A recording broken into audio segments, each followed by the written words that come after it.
Now we get to characters. Yay! Yeah, we get to the painful part of all of this. Okay. So the way we'll do characters, I know we've pretty much all have already built our characters. Um, so what we'll do is we'll just kind of walk through in a since the way the game is set up is 1, 2, 3, 4, 5, 6. We'll do a counterclockwise.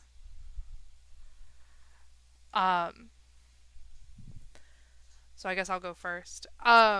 Which is not what I wanted, but so Well, in that case, do we want to go clockwise and start over with Joe? that's a good idea. Is 'Cause it? we started first last time. No, that's a Is good it idea. though? All right. So what am I doing here? So we're gonna go through in a. So the first thing we're gonna do is introduce our character, what type you're playing, what the name is, and where they're from. So my character is Cassius Nix. He's a Type 3, and he was born and raised in Forger's Alley.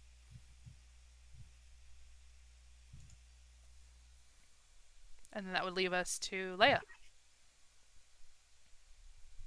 My character's name is Lark Passerine, and she tells everybody that she was raised in the cloud tops, but, and none of the other characters would know this, her family is actually in the moonlights. And then to Martin or Craig. Martin Bryce is a Type 5. Where did we say the university was? Where did we put that? In the cloud tops? In the moonlights. Moonlights. And the Nice. Moonlights. Okay, so yeah, so Martin was born, raised, educated in the moonlights. Your perfect example of young, up and coming, engineering and mechanically inclined, and nowadays finds himself in Forger's Alley as a itinerant busker, piano player, uh, wearing a what appears to be the jacket for some. It looks like a drum, like a marching band jacket with the epaulets and the kind of the frills around the edges, and he wears it unironically, and nobody seems to know why. But he is kind of a crazy old hermit. Beautiful. I love crazy old hermits.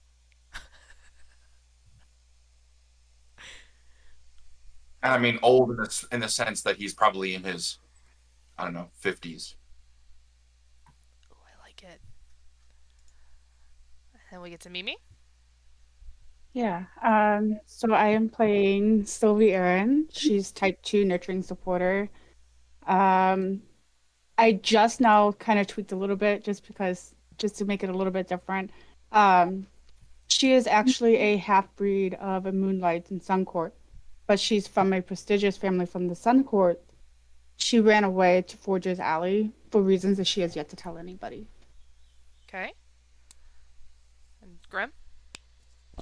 Vezrin Hilt is a man who fixes problems for people down in predominantly lower cloud tops all the way through by the southern wall of Forger's Alley. He's good at finding people, he's good at solving problems, making people leave people alone, etc., etc. Okay. And then I am playing Aspen Kingsley, who is a type 2. Also, the nurturing supporter. She is also from the Sun Courts.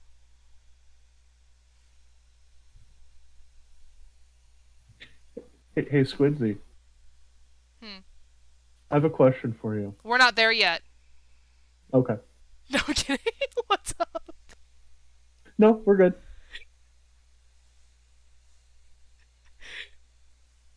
We weren't at the questions yet. You don't get to break my heart yet. Um. Okay. So then we're just gonna kind of go down the list. We'll start back over with Glass. Um.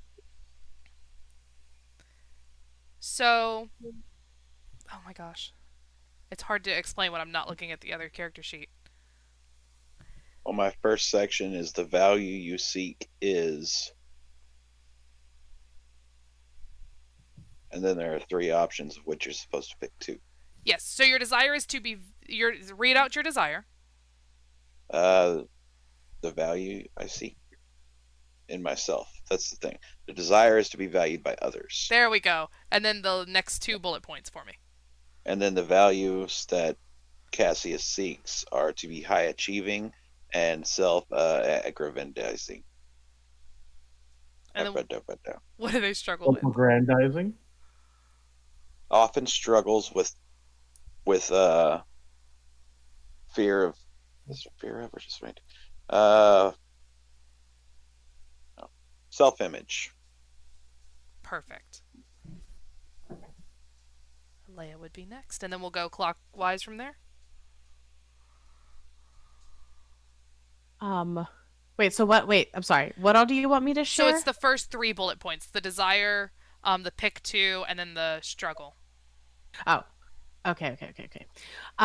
So with Lark, I didn't say this first time. She's a type 4, which means she's very introspective, individualistic. She is creative, but also incomplete.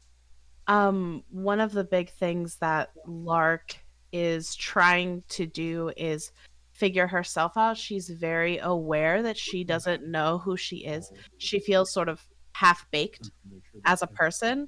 And so trying to overcome that and figure out who she is a huge part of her story. And her struggle again goes into it. It's just finding herself. What it takes to stand and look. Grimm, there's noise coming from where you're at. Oh, sorry. We good? Yes. Apologies. Thank you, Leia. Yep. And then Craig. Martin is type 5, the analytical investigator. He desires knowledge about the world. The knowledge that he seeks is everywhere and is distracting. And he frequently struggles with staying in the present. Beautiful. Mimi? Yeah, so Sylvie is a type 2 nurturing supporter. Her desire is to be loved by others. The love that she has is very genuine and empathetic, but she often struggles with loving herself as much as others.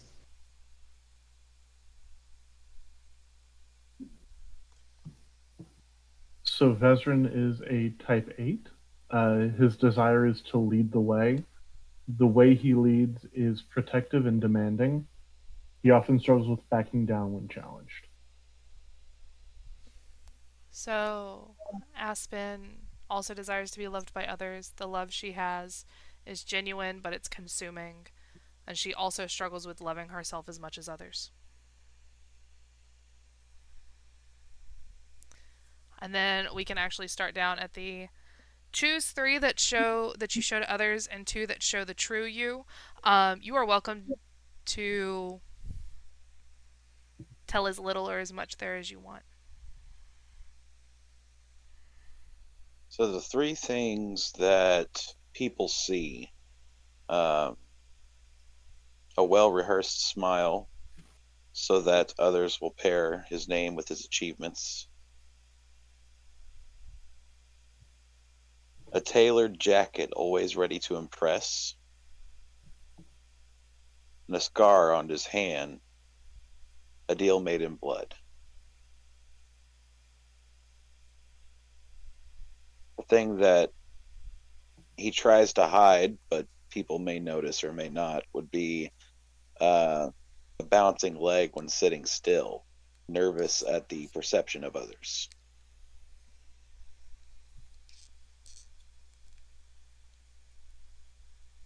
Okay? Um, for Lark, the three things that people that she consciously shows to others, I should say, is this smile that lights up a room, hiding how alone she feels in it. She has a mask that she wears around most people. Um, Pants stained with glowing paint, making a patchwork as unique as you hope you are. She is a graffiti artist. Um, so yes, her clothes frequently have paint on them. She also does, art outside of graffiti, but she's covered in paint all the time, regardless. And shoes with metal on the backs to spark the ground, making you leave a trail of stars behind you. That is, I don't know which one of you, Grimm or Squidsy, wrote that, but that is dope. There is no way I could not put that on my character. Which Um, one? the shoes with metal on the backs to spark the You're ground, making you leave a trail of welcome. stars. You're It's so good. welcome. Yeah, that is so good. And so I had to have that. I love the idea that Lark would be like caught graffitiing, and as she's running, she's leaving these sparks behind that are helping but she doesn't care because it's cool. I listen, it's a great mental image. Um, and the two that show the true her, though, one is chewed fingernails with chip paint, a different shade on every finger. That is so me and Lark at the same time. So yes. And also a pair of color stained fingerless gloves, the magic in the colors making them attuned to your emotions. Um, Again, as an artist, having gloves that sort of like shift colors, like mood gloves, all in. It's the aesthetics, really. It's so good. Okay, so the three things that Martin shows to others, the most pronounced thing is a set of thick rimmed glasses, which are designed for augmented reality. Another thing that they do is that uh, he can uh, he can tap them to turn them into sunglasses, um, but when they are quote unquote clear, the eyes that people see are not his own eyes. So he projects an artificial pair of eyes out into the world. That's dope. I love Um, that. the second thing is a neon bracelet that he has reactivated, but he knows it's Aether Tech. He managed to get it reactivated. He does not know what it does yet. And the third thing is a rhythmic tapping of fingers. He conducts almost constantly and has to consciously keep his fingers from not just he's either drawing figures like shapes in the air or he's conducting music and nobody can really tell the difference. The two things that are the true him that he does not share with, are we sharing that part or no? If you'd Should I? like to. Okay. So there is some sort of knowledge that he regrets not having sooner, which he has yet to go into detail about or elaborate on. And he audibly grunt when something does not work right or fit right or make sense. He, He he curmudgeons. yeah, He he curmudgeons. curmudgeons. That's such a good word. And that and it goes hand in hand with he has a very high frustration level. Very high or very low? Or a low tolerance. So he gets There you frustrated. go. Yes, he gets Super easy. yeah.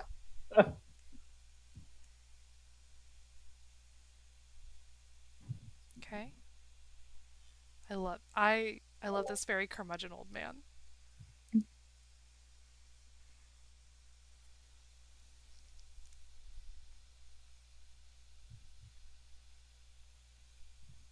Should I Meaning? be continuing or are we moving on to the next person?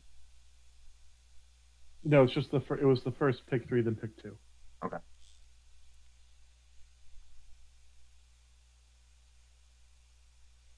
All right. So for Sylvie, the pick three that she shows to others, the first one is soft smile to offer a comfort to others that that she will not give to herself. The second one is She has gentle hands, but they are scarred from giving too much. And the third one is kind words that flow like soothing honey for everyone other than herself.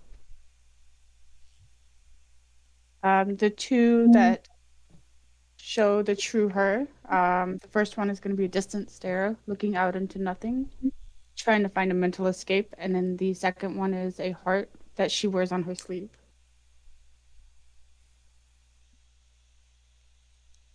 For Vezran, the three obvious things about him are broad shoulders to carry the weight of the world if need be, a presence that carries the strength of his will, and an armored long coat strong enough to turn that which would strike him. The two that people can see if they look are eyes piercing, always looking to the future, refusing to look back, and a rank insignia that shows who he fought for and what he did.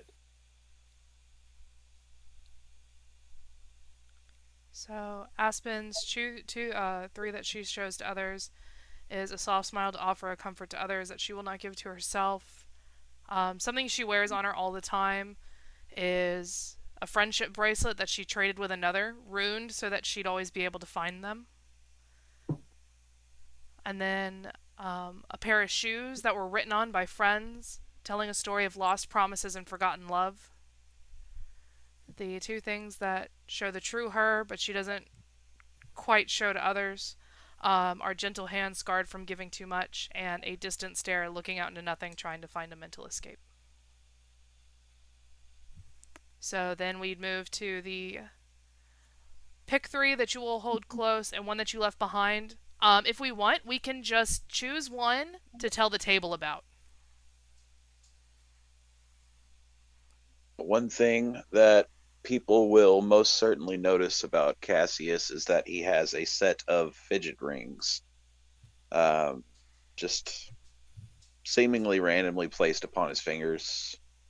He's got two on one finger, different one on another one, and he likes to roll them around, spin them, and them clack against each other.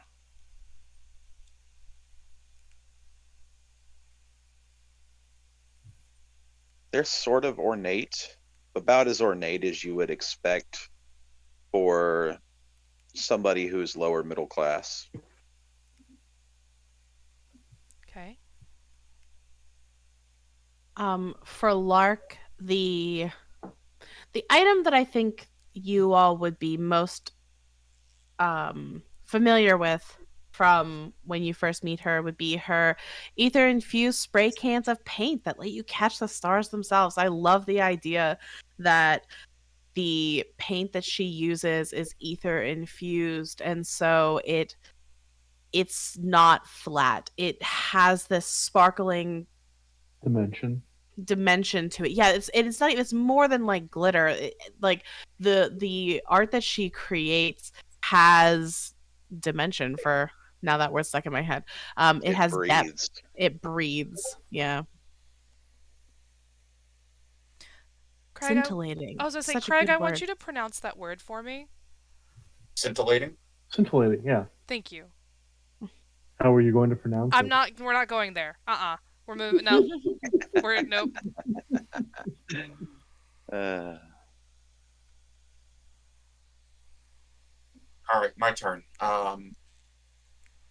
Martin has a holographic database, so almost like an ether laptop, um, that contains that contains the knowledge that he's collected. I like that. What does that look like? It's a brown leather messenger bag that looks like it's just about barely holding on, and this thing looks like it's a decade or two behind any current Aether tech. So imagine a laptop from the 90s. It's a chunk of a wall. Yeah.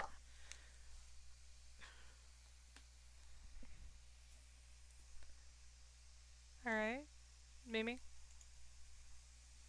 So something everyone will probably be familiar with her, especially when they first meet her, is that she carries a journal that is full of her own thoughts, ideas.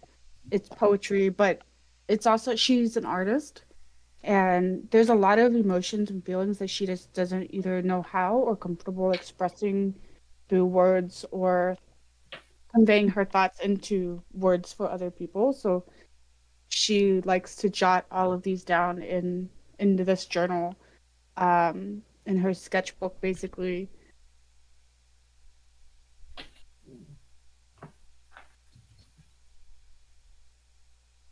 So I think the big thing for Vezran that everyone would notice is actually something that he had to leave behind. His smile never reaches his eyes. Um, it is it is not inherently cold. It's it never past melancholy. There's no true warmth in it anymore.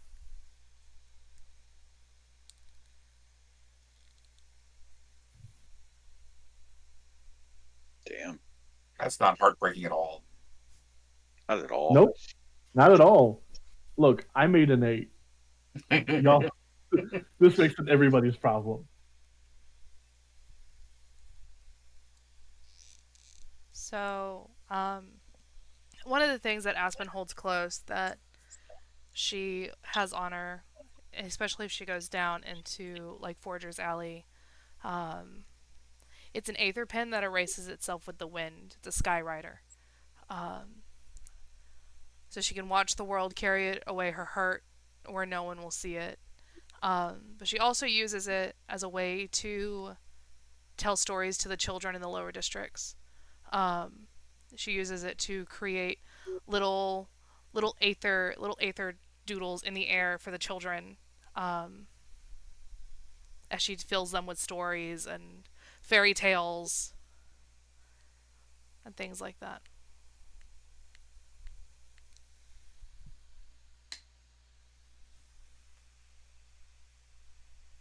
The next section is pick one that tells the story and share it with the group. Mm-hmm. People may notice, looking at Cassius, that among the shiny, ornate, and even some of them like with an aether infused glowing etching fidget rings that he has on his hand, he has a single old looking tarnished silver ring.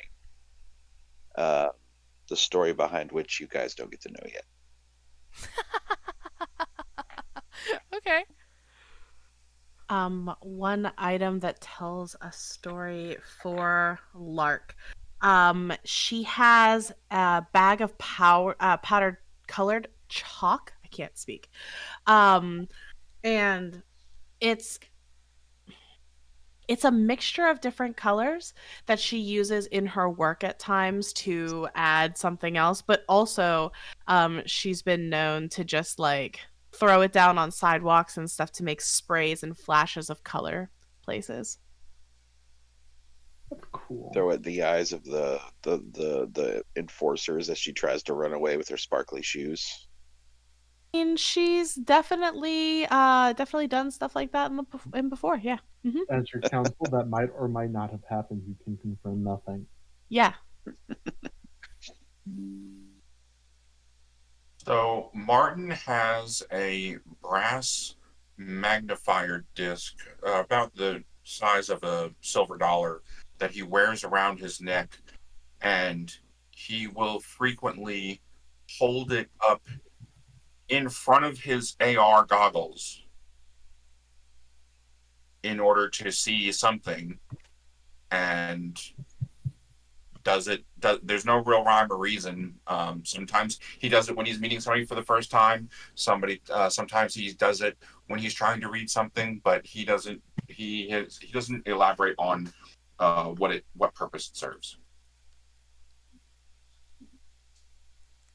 I like it.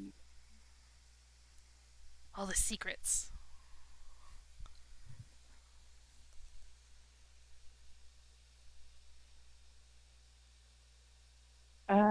Yeah, so one thing that she has is a semicolon tattoo. Um, she actually has it close to her heart, is where she has it on her skin, but it is in two different colors. Um, the top part of it is done in like a light baby blue, and the bottom part of the semicolon is done in a dark blue. She hasn't told anybody her story with it yet. It's something that she hasn't felt comfortable with anybody. Makes sense.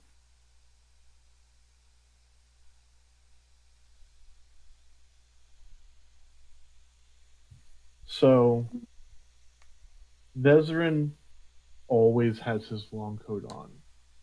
Always. No one has ever seen him without it. Doesn't matter how hot the day is outside. He is covered. Every once in a while, he'll loosen it slightly, and it reveals these scars around his neck and down towards his chest. They were given to him by someone he trusted, to remind him that, even those that have earned trust can have their own motives.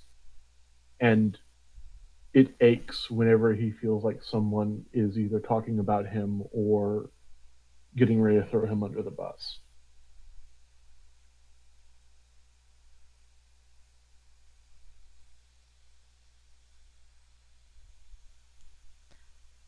Um, so the thing that Aspen has that tells a story is a semicolon tattoo. It is on the. It's on her wrist on the underside. And the story there is a wide known story. It's not something that's secret. It's not something she could keep a secret as much as she would like to. She tried to. She made friends with people in the lower districts, despite being told that it was wrong. It was against nature. It was against their upbringing. But she made friends in the lower districts with kids when she was a kid, and would sneak out all the time. One of her friends had a sibling that was taken into the courts for conspiracy against the lawmakers, and she made a promise to her friend, who was the younger sibling, that she was going to fight. She was going to fight to get him out. She was going to fight for his innocence. She'd studied law her whole life up in the Sun Courts. Was supposed to take her mother's place as a judge, and so when she was an older teen, that's what she did. She spent a week fighting for this guy, and he was executed at the end of the week. No matter how hard she fought, his I'm trying to put this without being too awful. Her friend, the younger sibling, um, is no longer around because of it, and so she got a semicolon tattoo as remembrance of him. Sad. Sad. So then, two ways. You're not two. Yeah, your next bullet point. Mine's different than yours, but your next bullet point. So the next bullet point for a number 3 is, what are 2 things that will never get in your way and one thing that always seems to? Let's see. It also says to tell the group about one. So tell the group about one. So one thing, I don't know, man. Like, if you pair all 3 of them, he kind of sounds like an acceptable human being, but if you just use one of them, he sounds like a dick. So you can always say what all 3 of them are and just tell us more detail about one of them. Yeah. Yeah. So the opinions of others around him, whispers that he's not enough. He'll never let the opinions of other people, what they think of him, slow him down from achieving his goals or reaching his desires. Attention, although he does want recognition for the things he's accomplished and things he will accomplish, he doesn't necessarily want to be famous. And for the thing that always does seem to get in his way, it would be his friends. Reaching his goals means leaving some of them behind. And he's reluctant to do that, so they do seem to, get in the way at times.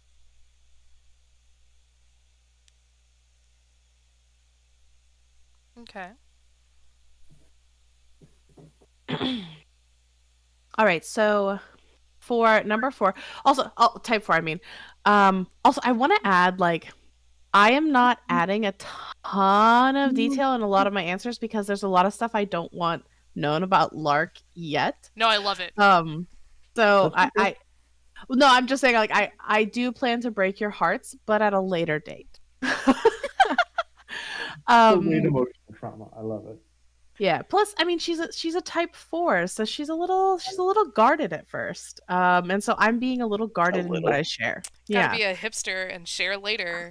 I'm not gonna share Coming now from- like everybody else is. Coming Exactly. from a real life type 4, I can tell you we are incredibly guarded. Yeah, exactly. And so my next one is, what 2 ways do you express yourself? What is one way that was tainted for you? Tell the group about one. And so here I am going to share a little bit about this. So the one that is tainted for Lark is music, lyrics, tune. I think this will be really fun because of how Craig has built his character. Lark's parents forced her at a very young age to learn the piano and the harp and the flute, and they tried to figure, they kept thinking that, like, it was just she needed to find a different instrument to find her, her place in that scene, and they wanted her to learn to perform for their friends at parties and things like that. And it got to the point where now she basically just hates all music. It has been tainted for her. Oof. We're gonna have to fix that. Yeah. Yeah.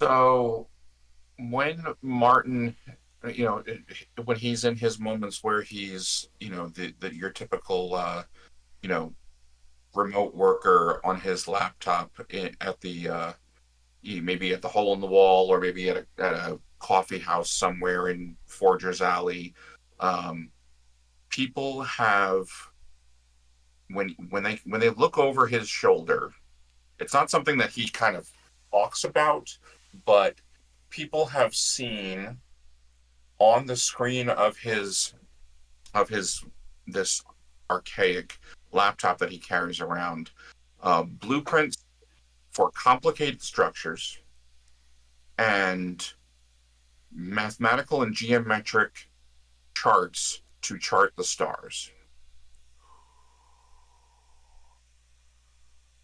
One thing that so the category for this area on his sheet is, what are 2 things that you know about the world around you, and what is one that you refuse to acknowledge?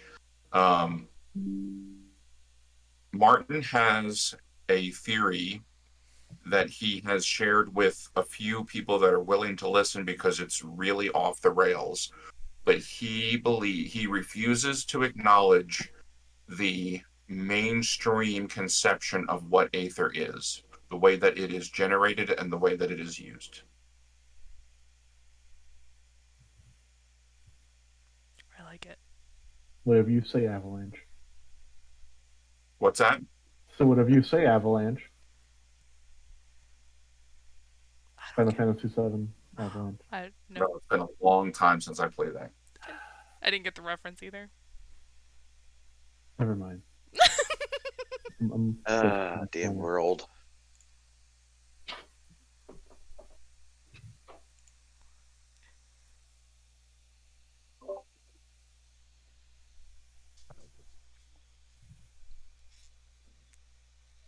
Right. So for Sylvie, What are two ways that she shows her love for people and one way that destroyed her? She shows her love for people by reaching out with comforting words to help heal hurt, but also by finding small trinkets to give as a token of gratitude. Since she's not, very good at conveying her thoughts into words, she likes to show her feelings through like physical affection in ways that like gift giving. However, the one way that destroyed her was a handhold when the fear of the world gets to be way too much for her.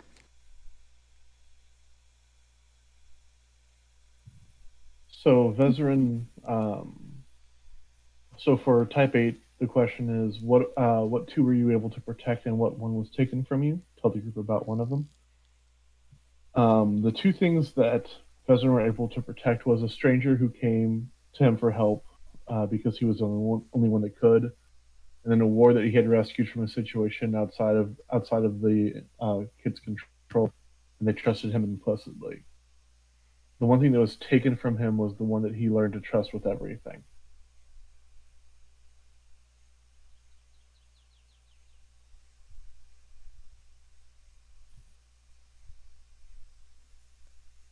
So, the two ways that Aspen shows her love for people are bouts of laughter to keep spirits high and chase away the dark.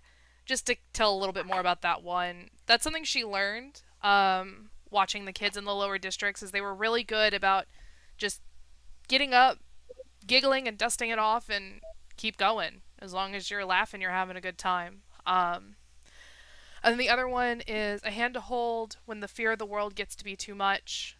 And the one way that destroyed her was sympathetic silence, just another pair of shoulders to carry the weight.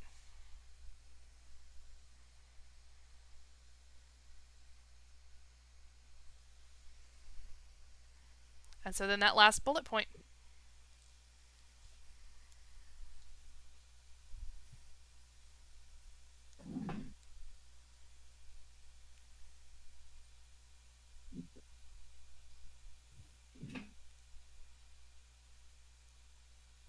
Class. Sure. Oh shit! Sorry.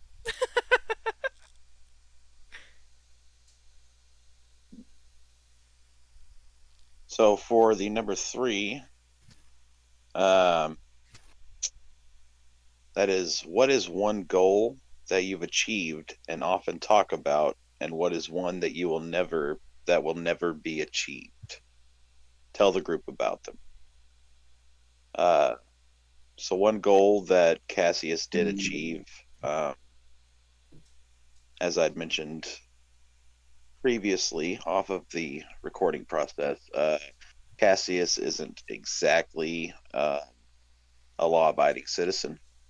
And one thing that he did achieve was taking down the man who formerly ran the seedy underbelly of the Forger's Alley. He had been a cruel man that stood on the backs of people to make himself feel higher than his standing. Cassius had fooled him into exposing his crimes to the people of the city and brought the authority of the Sun Courts down on him. In doing so, the organization that Cassius works for was able to sort of worm its way into his position.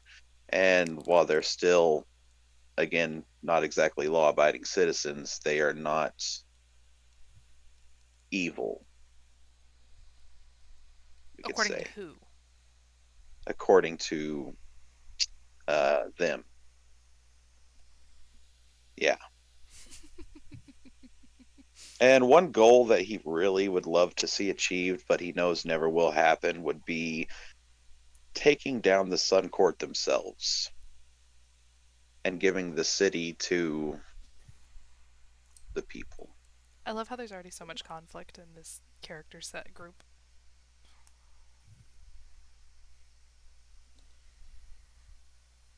My last bullet point is a trait that I believe makes me stand out from the rest and one I've been longing to become. And for Lark, I believe that what makes her stand out is she is incredibly insightful. She so this is where this is like, I'm insightful. I know the most about myself and can see where I need to grow. For her, it's not that she knows the most about herself, it's that she sees where she needs to grow because she doesn't know those things about herself, right? It's that insight into herself where she can say like, I don't know, and so that's where I'm headed to find those things out. um and the thing that she's trying to become is more empathetic.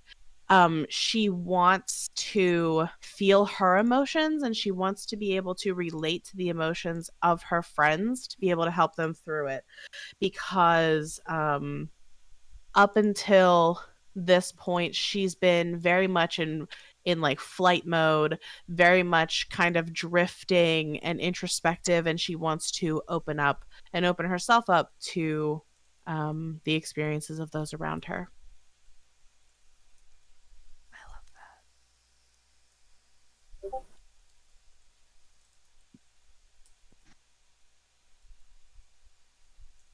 love Leia, are you finished?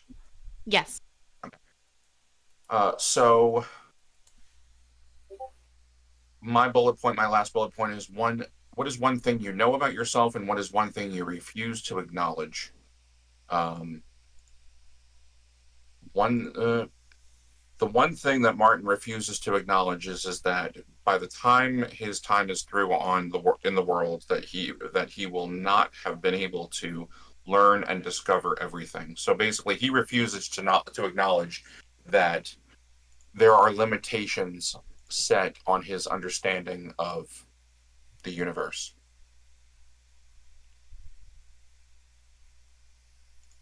it. Goes along with the quotes we were playing with the other night in chat. Yes.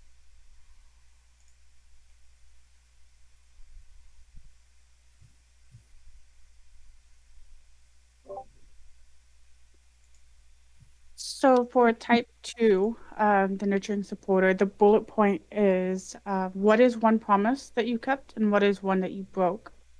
A promise that Sylvie had kept was one to keep someone safe from the cruelty of another, but the one that she ended up breaking was a promise that she had made to herself.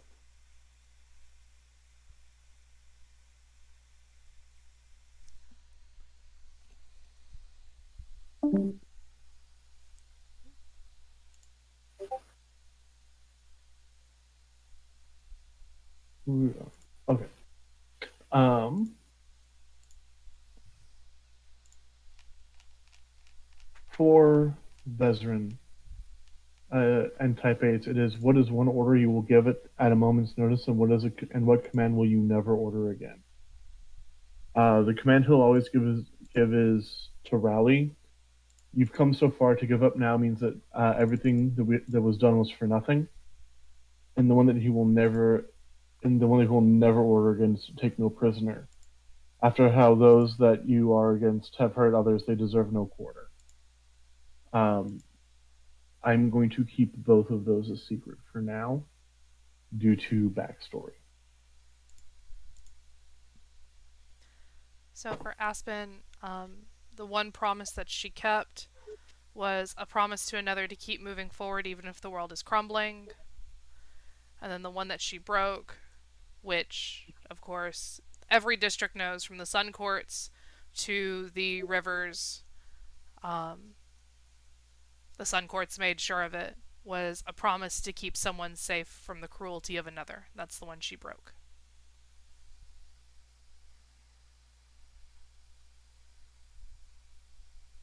So now we get to the questions.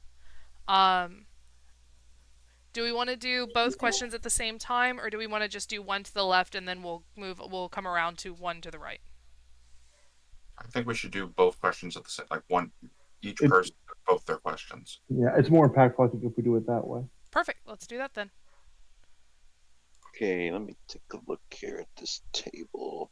I believe Leia is to my left and Britt is to my right. Yeah. Okay. person to my left, what do you think I'll be remembered for? Oh God, answering these questions is so hard. I've been listening to everybody's characters and they're all sort of like running together in my head because we haven't played yet. There's so many of them. There's so many of them. Um, How about this question? What do you view of the achievements I've made? oh, that is okay. So, real talk. For Lark, when people around her are achieving things, um it makes her more conscious of the fact that she herself hasn't achieved anything, or she hasn't achieved anything in her own view. And so I think she finds it really hard to be happy for people when they do great things because it makes her feel bad about herself. That's dark. Ooh. Yeah. Oh, Imagine, yeah, imagine, that's imagine that being real. What Yeah. happened to I'll break y'all's heart later? Yeah. Yeah, yeah. All right. Moving on. Aspen, Mhm. what's a quality I need to work on?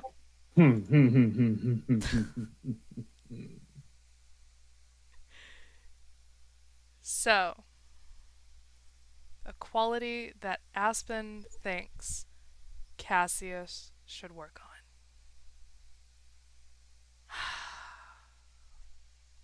These are hard. So, one thing that Aspen thinks Cassius should work on is taking into account how his choices affect other people. They call themselves the good guys and not the criminals, yet everybody else calls them the criminals. Have they ever stopped to think why? Now they know why. So that's a quality that Aspen thinks Cassius should work on.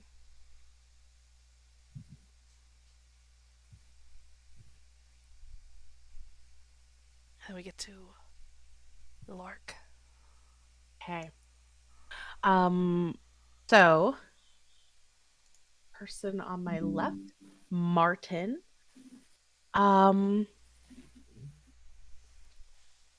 What is something about me you don't understand?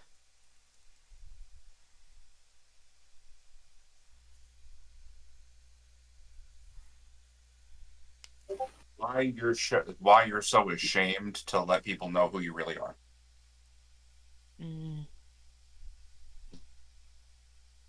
I dig it. Because number fours hate themselves. Okay, every anagram hates themselves. That's not specific to 4. Talking about. Let the 4 think it's specific for 4. Yeah. Jeez, let me have fucking something. No, Listen, you get I'm an individualist. I believe all my thoughts are important and original. So to my right, Cassius. Oh,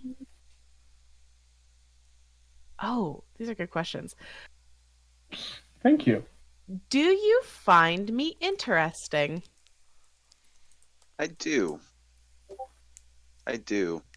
I like artists. I like people who create things. And I like people with niche things that you just don't see looking down the street, like fire hazard shoes and Fire hazard shoes. colorful dust particles. Yes, I find you interesting. I love it.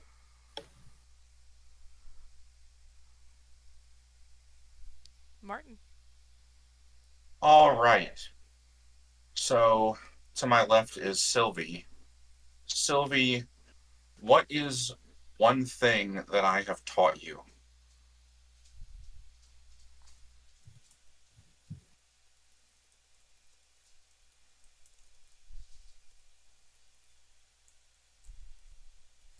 how to be accepting of the things that people say to me as good things, positive things.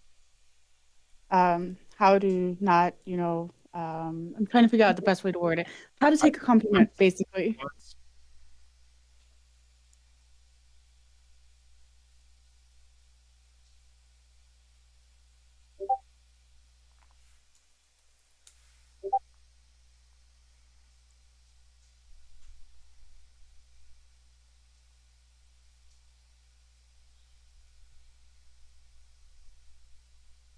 You cut and out.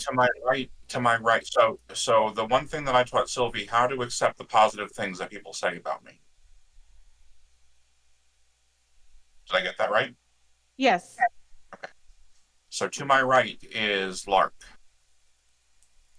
What is something that I do that you don't understand?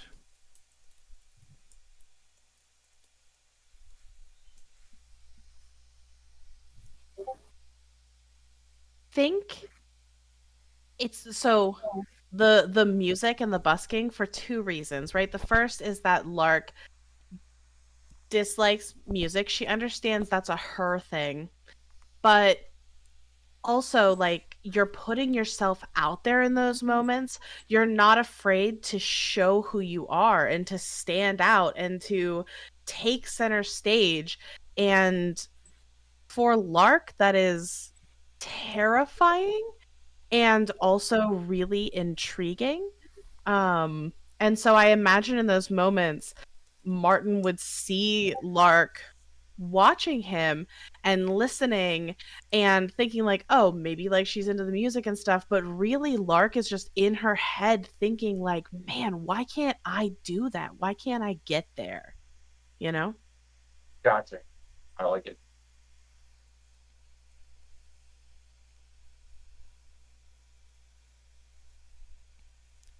Then we get to Sylvie.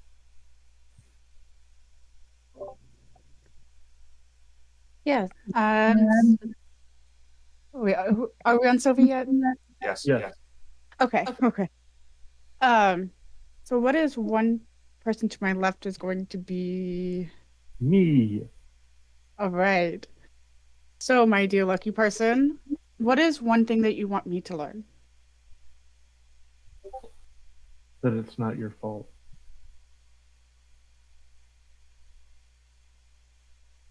It's not your fault, and it's okay that it's not your fault.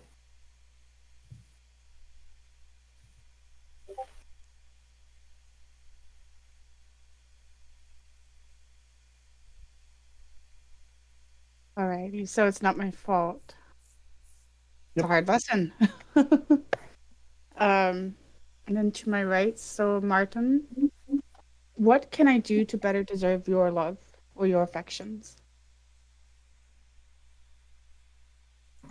Help him understand what love and affection is. Mm. Mood. Sorry, I had to. Mood.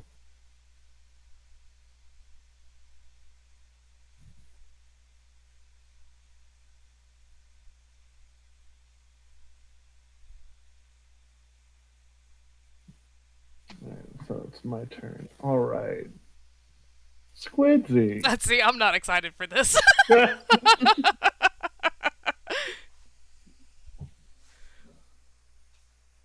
When did you learn that you could trust me with hard decisions? Can you repeat that? Your mic fell into your beard. God damn it. When did you learn that you could trust me with hard decisions?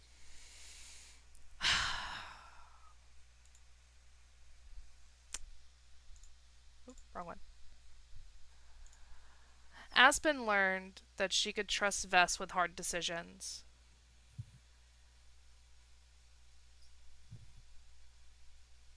when Vess reminded her that not all family is out to betray her. Not all of her found family is out to betray her.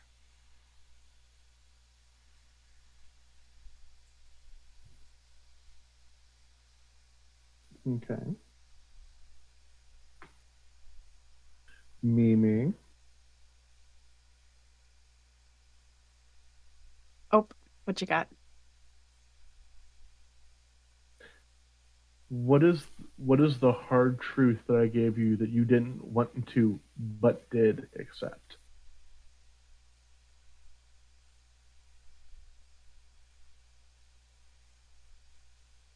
That it's okay to have emotions and feel and care about myself.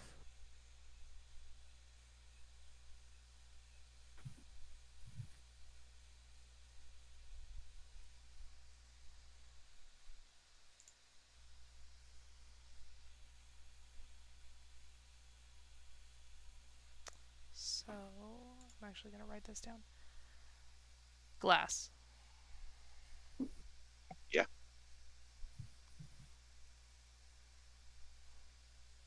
What? How has Aspen brought Cassian comfort in their darkest time?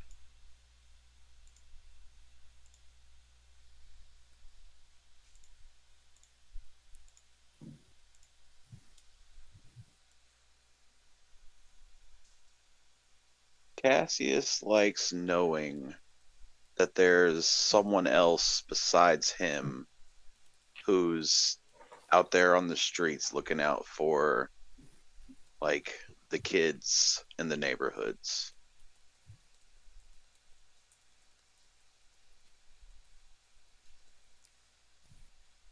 Beautiful. All right. Grimm.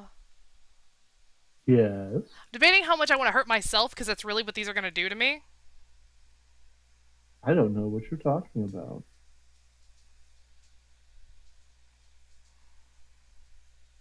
I would never say anything that would cause you emotional pain. I would. Here we In go. a heartbeat. Here we go. How is one way that Aspen has hurt Cassius? Or not Cassius, I'm sorry, Vess.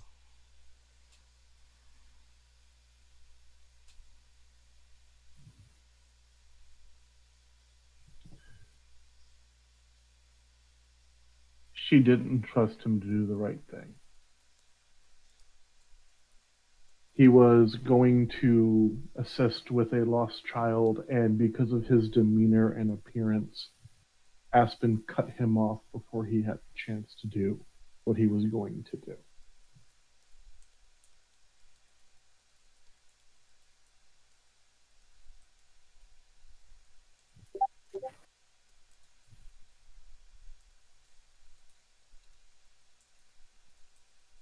All right. We have gone around and we have introduced our characters. Did you ask? Yes. Oh, you did. You're, okay, sorry.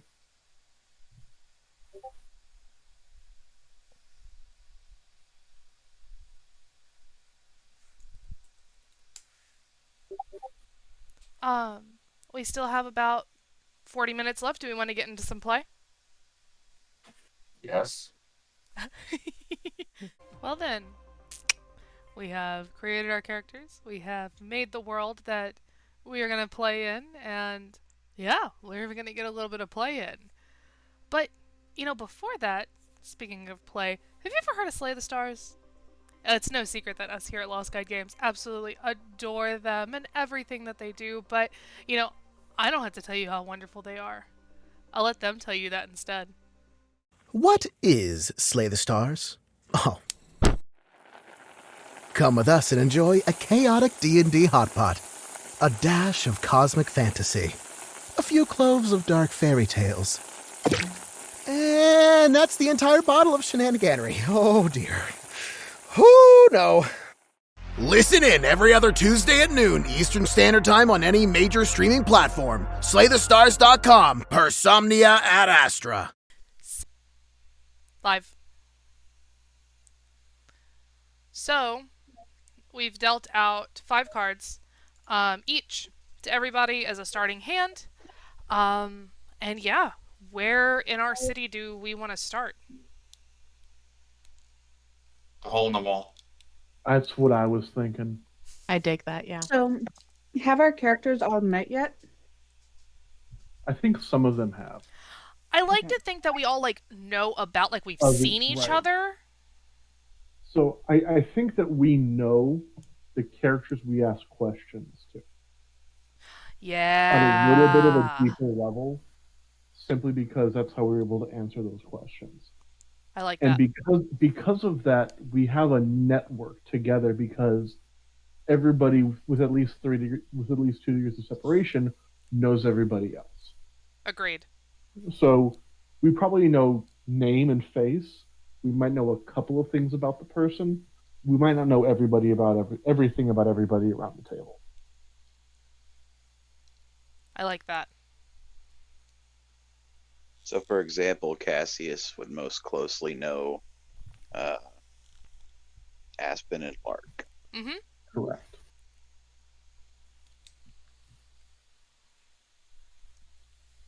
So the bar, the hole in the Right. wall.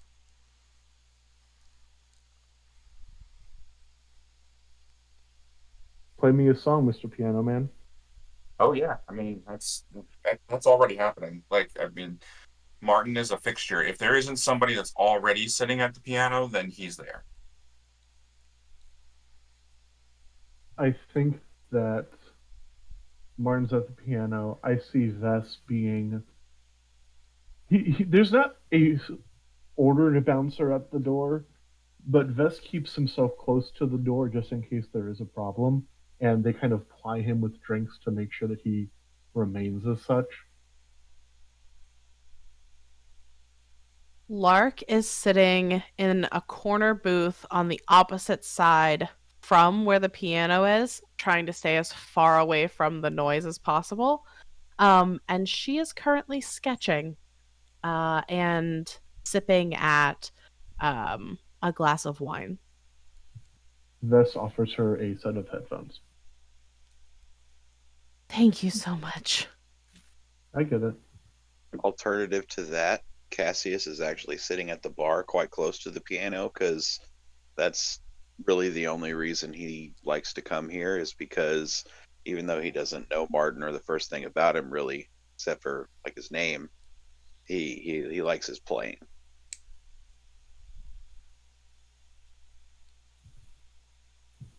Sylvie is sitting at the bar as well. She's just enjoying a drink. Just sort of enjoying the atmosphere overall.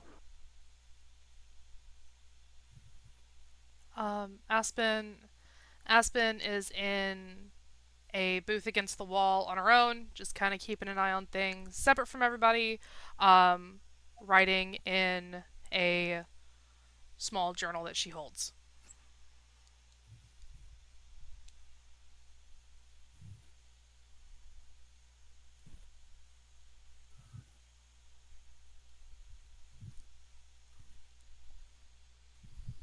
Oh, Did everybody go at once? so, All right, right. here we go. Hang on. Um,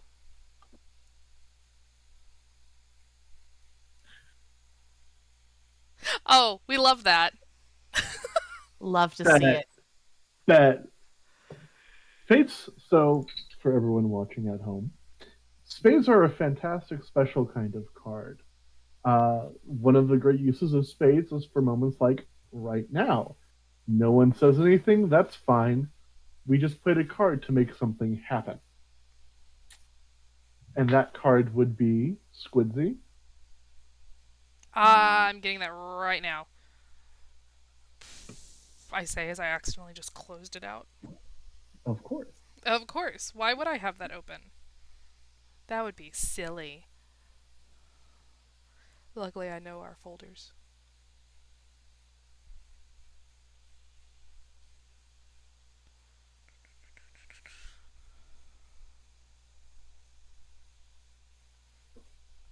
The fate table. It's a 4. yes. Sirens go off, filling the air with the loud blare as a threat looms overhead. That's what I thought it was. I thought it sounded Oh, familiar. It's hauntingly Oh. familiar. Yes, it is. I hate this card. I hate this card so much. All right, Flashbacks. Martin, since you played that 4, it's your narrative. Well, Okay. I mean, the sound of sirens causes everybody to they bolt up and they look around and it's like everybody's just was in this kind of reverie and the sound of the sirens brings everybody back to the present and back to reality. And I mean, it's so quiet in here that chances are that the chances of the source of why the sirens were sounded is not here in the bar, but it's definitely close by.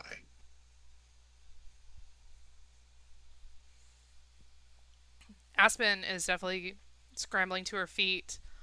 I like to think that the sirens are familiar to her, the sound of them. Do we know what it is?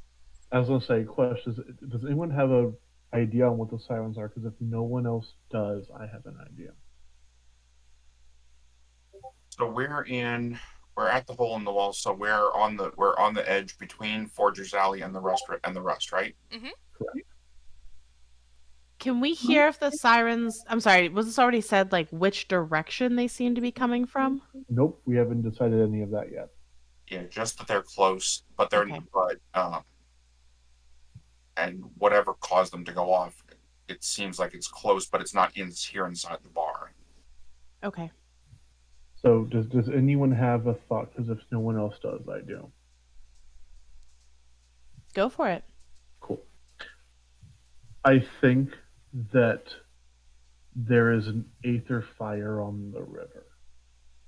The second we dip outside, what we see is this giant wall of blue, purple, green flames bisecting the river, the entire city right along the river causeway, just clean in half. And the fumes from aether fire like this are dangerous. This is a warning not to run, but to find a place safe, bunker down, and wait it out. Oh, so it's like a fallout. It's a fallout siren. It's a fallout siren. Whew. Things are sure heating up in Neon Shadows. Speaking of heating up, have you heard of Slay the Stars? It's no secret that we love them very much. And yeah, I actually will just let them introduce themselves. So here's Slay the Stars. What is Slay the Stars? Oh. Come with us and enjoy a chaotic D&D hot pot, a dash of cosmic fantasy, a few cloves of dark fairy tales. And that's the entire bottle of shenaniganery. Oh dear. Who no. Listen in every other Tuesday at noon Eastern Standard Time on any major streaming platform. SlayTheStars.com. Persomnia ad Astra.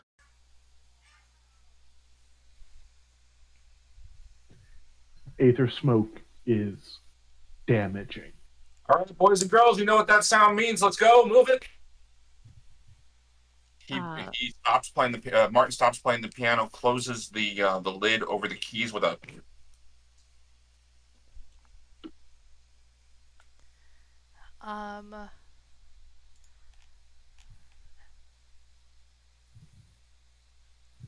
Aspen is going to take her scarf that she wears and cover somebody else's face with it. Probably a older person that is in the bar, so that way they have kind of a barrier between the smoke that'll eventually come through. Which means actually I'm going to discard a card doing that because I'm helping somebody at the risk of myself.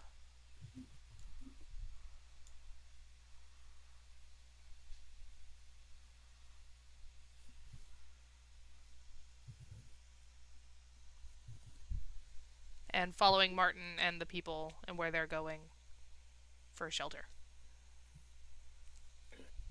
Yeah, even though the sirens are pretty loud, Lark was wearing the headphones that Vess gave her.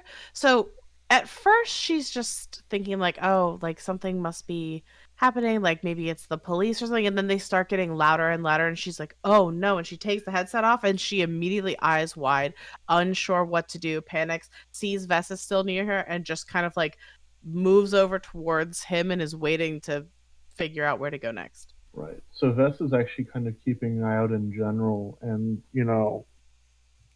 kind of keeping an eye especially on, Aspen and Sylvie, because those are the two he knows best.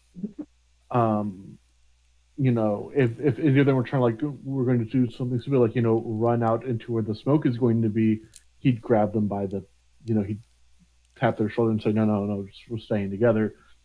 And he's kind of acting as like a filter at the door, and he's trying to keep people not from going out right now, at least until they have any idea of what the status of everything is. Inside the building currently is safe. Outside the building is bad. I like to think that at this hole-in-the-wall bar, especially since there is aether ports and stuff at Forger's Alley, I like to think that people have become accustomed to emergencies like this in some way. And so this bar, I believe, would have a underground shelter for moments like this. Right. I agree with that. So I think he's trying to stop anyone who's not from the area from leaving, just trying to redirect them towards where the shelter is. While also, for example, keeping Lark nearby because she's like, I need help. He's like, yeah, of course, I'm going to help you. Speaking of that, actually, Lark, would you like protection in this situation? Absolutely. Perfect. All right, let me go ahead and hand you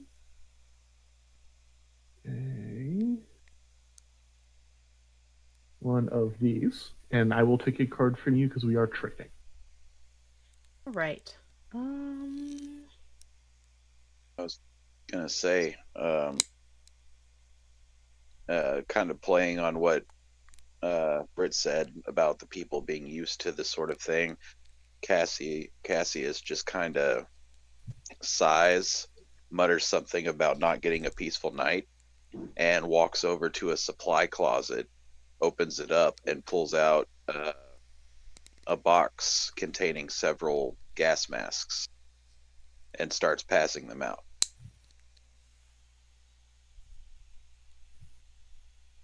Good call, Daddy-O. Ooh, I jive turkey.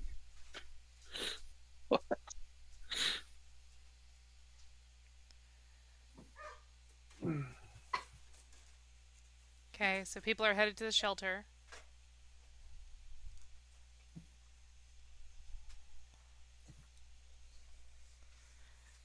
I mean, it's probably going to take a while for any kind of rescue or any kind of cleanup to happen. Well, if we're lucky, rain will set in, wash it out quick. That's one of the good things about the valley and when the fire sets. Usually we'll have rain a couple hours from now that'll wash the worst of it away. So, speaking of doing something stupid. Vess's eyes just lock on Aspen. Such as sneaking out. You want to play a card for it? I do. I do. I don't know how sneaky it would be. Bet. I do. I'm ready when you are. Go. Okay, hang on.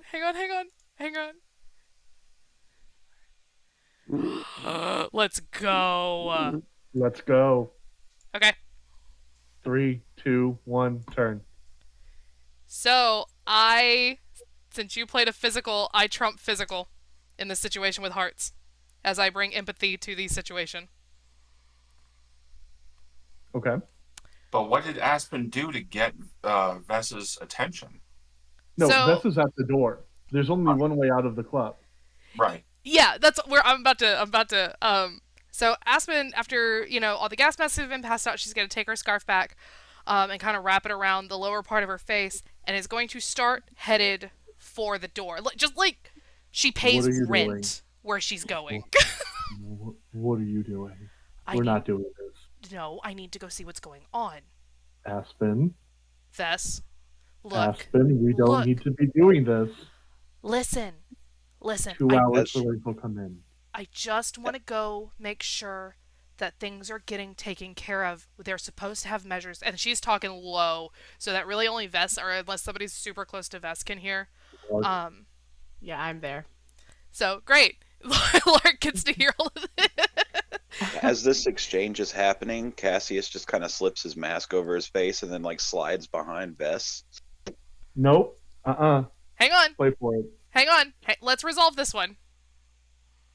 Let's resolve this one. I'm just putting that out there. That's happening. Okay, well, let's resolve this one. So Aspen is just real low. Look, there's supposed to be things in place. There are supposed to be emergency things in place. I need to go make sure that they are working properly because you know they're not sending anybody out here to make sure they are doing that. You and I both know that you are correct, but you're not going alone. Let's make sure everyone else goes where they're supposed to go, and then I will go with you. She kind of just irritatingly sighs and... We'll both go. We'll all go. Fuck. Anyone who wants to go can go as long as we all say the fuck together. Fine. Thank you. Now then. When Cassius says, I'm already going. Nope. Play your card. Play your card, motherfucker. I don't know what card I need to play. So, you can approach the situation in any way you want. To approach it with intellect, it would be diamonds. To approach with empathy, kind of like I just did with Aspen, it would be hearts. And if you want to try and brute strength your way past Vess, that would be clubs. Good luck. Or body, or sneak. Any kind of body action, if you want to do that, that would be clubs. And it's high card wins, unless your trump comes into play, which you can find on your playbook. Yep. I'm a sneak. I'm just sneaking past while y'all are talking. Attempting to sneak past. Okay. 1, 2, 3, click. No, you're not. Just you almost get past it. He just grabs you by the back of the collar. Where do you think you're going? Out. No. Yes. No. And he just pulls you forward and just doesn't like throw you against the wall, but he pulls you forward and like where you can keep an eye on you now. No, you're not. From around here, are you? I'm from. I've been here for a long time. Okay, well, I haven't seen you, but that's beside the point. I got You are people very out mistaken. there that I need to go Not my make sure are problem. all right. I understand. And I got that. this mask here, and I'm a grown-ass man, so I'm That's going to need you to step fantastic. aside. That's not going to happen. All right, Martin. Yeah, it's going to happen. Martin's going to step up. hey, time out. It wouldn't happen, and I'm explaining why. Because Jack is higher than 9. High card wins. Yeah, but he's arguing. Okay. That's the story. He doesn't let things stop him from doing what he needs to do. Right, but in this instance, even with the argument, it is the physical impression, and at this point, I know. Okay. I know that. I understand that. I'm playing the character. Okay. I know you are. I know. And at that point, it's just, how tall is Cassius? How big is Cassius? I mean, he's not incredibly large. He's 5'11", 5'12", maybe 200. Cool. Vess is a 6'4", 355-pound block of muscle, and he's just giving you the look of very actually. And he's just at this point he's just putting himself between you and the door and just filling the door frame, physically keeping you from leaving. At this point, Cassius moves to open the window. What is Martin doing? Martin is coming over to Vess and is just going to reach a hand out and just put a hand on his shoulder, or reach up and put a hand on his shoulder, because Martin's only about 5'8", 5'9". And we all care about what's going on here, brother. Just let's... We do. I'm giving you this card. Okay. You're right. You're right. I just want to make sure we have everyone else up, and then we gotta find out what caused the fire. And we will. But first, he looks over, and I think at this point, with all the interactions, I think that almost everybody's in the bunker. I think that's fair. Yeah, I agree. Yeah. But if it is such a regular occurrence, like Squidsy said, that people are, relatively familiar with this, then I feel like the procedure to move towards the bunker would kind of be practiced. Right. Keeping an eye out. Mimi, has Sylvie gone to the bunker, or is she staying out with everybody else? Sylvie is currently staying out with everybody else. She's sort of just so she is like a 4'9" tiny thing, and she's currently worried that a fight is getting ready to break out. So she's just sort of watching. It's a fair concern. But yeah, at that point, you're seeing is like, look, I'm not trying to keep anyone from doing anything, but if we're going out there, we need to be smart about it. He looks over at Aspen, who he knows is because Aspen's really the connecting point between Cassius and Vess. And, just looking at Aspen, Vess is like, but it's safer if we go together, isn't it? Sure. There we go. With that, he says as he just turns and just, nudges the door with his elbow, knocking it back, and just takes a sidestep. Let's go take a look what's going on. I think the fires are fairly high at this point. Oh, I think the fires, just because of the kind of fire it is, the fires are contained to the river. The danger for the people isn't the fire; it's the fallout. Mm-hmm. But yeah, I agree that you can see the tops of the flames over the top of the buildings, and you see it just progressively going further and further, winding down the Rust Rivers. Cassius just like looks at the flames and he's like, at least it's beautiful.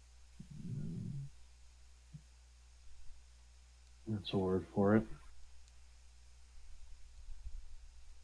Lark is looking a little fidgety right now because she's not sure what to do with her time or her anything right now. She has all of her stuff packed up in her bag. You have noticed that when everybody was like trying to evacuate and stuff, she would not have done anything until she put all of her like writing utensils, her notebook and stuff like back into her bag. And now she's like standing next to Vess, waiting to see what happens next, taking orders because she knows very little about this sort of technology, and just sort of like fidgeting, like looking around, a little shifty, unsure what to do with herself. Vess hands her a gas mask as he pulls out a pack of cigarettes, pulls one out and lights it, and the tip of the cigarette just glows in a very similar arrangement of colors as the fire on the river, just this purple to green to blue, as he just takes a drag from it.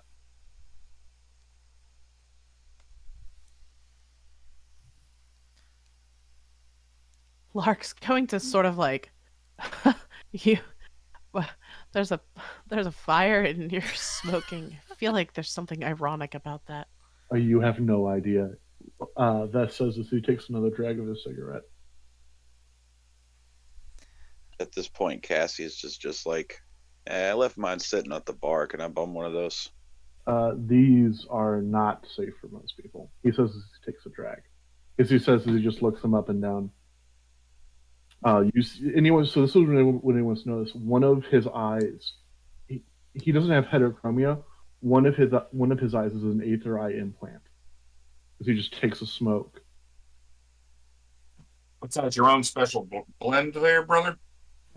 It's one that it's my own. It's my own, but I have a guy who mixes it for me actually.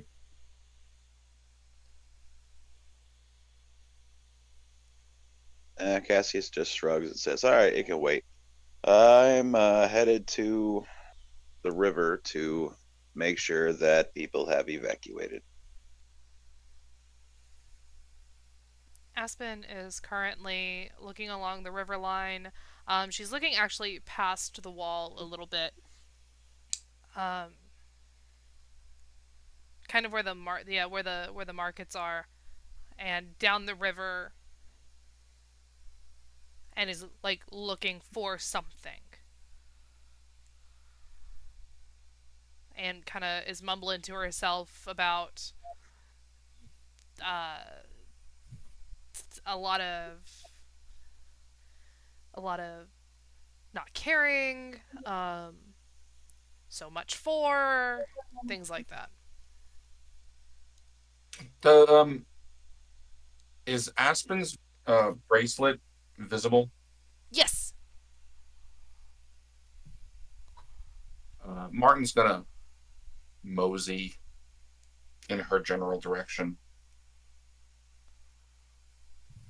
That's a and he's gonna gesture towards the bracelet on her wrist. as he holds up his own wrist with an identical bracelet around it. Don't see these things around too often. She's gonna take a look at Martin. Take a look. Would she recognize the bracelet?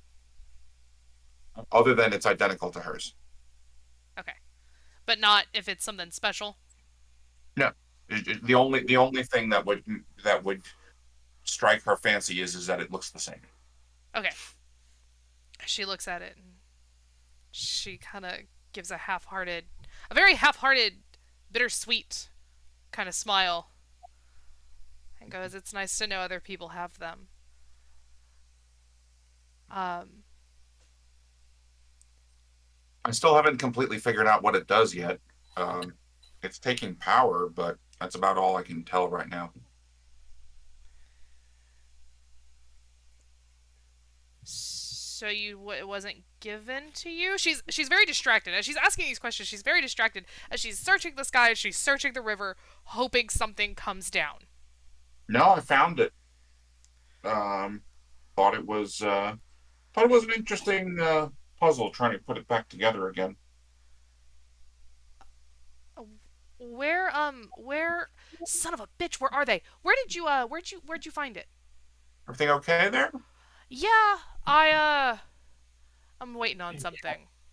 Seeing if something's gonna work. But yeah, I'm good.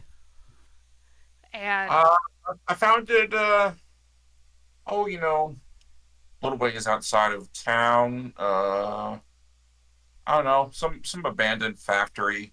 I felt like wandering one day and came across it and started snooping around and it was laying on the ground. you can watch the muscles in Aspen's jaw just clench as she hears where you found it and you start to talk. Um, she goes, let's take care of the fires, and I'd love to hear more about where you found it and how you're fixing it." Sounds good to me. And Martin will take out his brass magnifier and hold it in front of his face, looking out towards the river. See anything there, kid? Kid. That's funny. Looking for residual. The expenditure of Aether uh, generates usually the device that uh, draws upon it has a signature, and I was just looking to see if it was possible to spot that out there in the amid the embers. It looks like it's the residual aether deposit that caught, not a device. I mean, there might have been a device that started it, but that burn that wide, something to think about. Vesson says with the tilt of his head, just like a shrug as he continues walking, and just trying to keep an eye on everyone so that no one gets misplaced.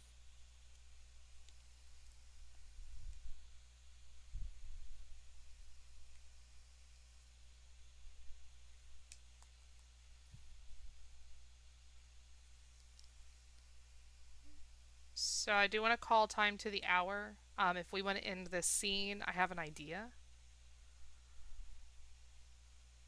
Yeah, go for it. Sure. Um, so Aspen just lets out this very frustrating, irritating sigh and kind of kicks the dirt and is like, "They're not." And she looks at Vess very dejected. Yeah, she looks at Vess very dejected. And as soon as she says that, she can hear water being like siphoned out at a fast rate, being pulsed out as a riverboat comes down, drawing water from the river to quench the aether fires.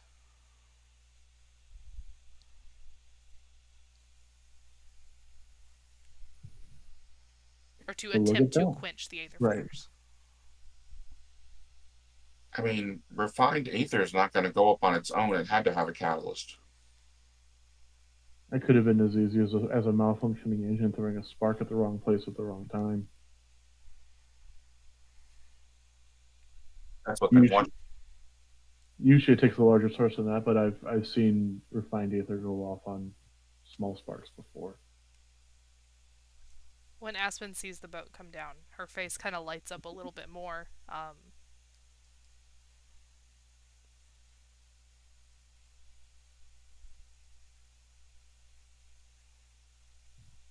So. Well, at least the response this time was something resembling prompt. Well, of course, they wouldn't want their breadbasket to burn out.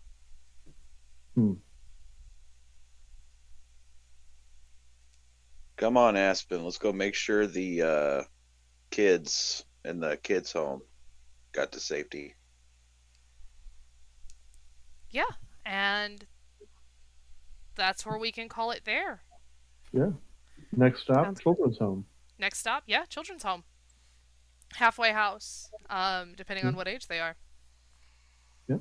Super excited. So that is our first run through of Neon Shadows. Next time it'll be pretty much just gameplay. You got to see world building, character creation, things like that.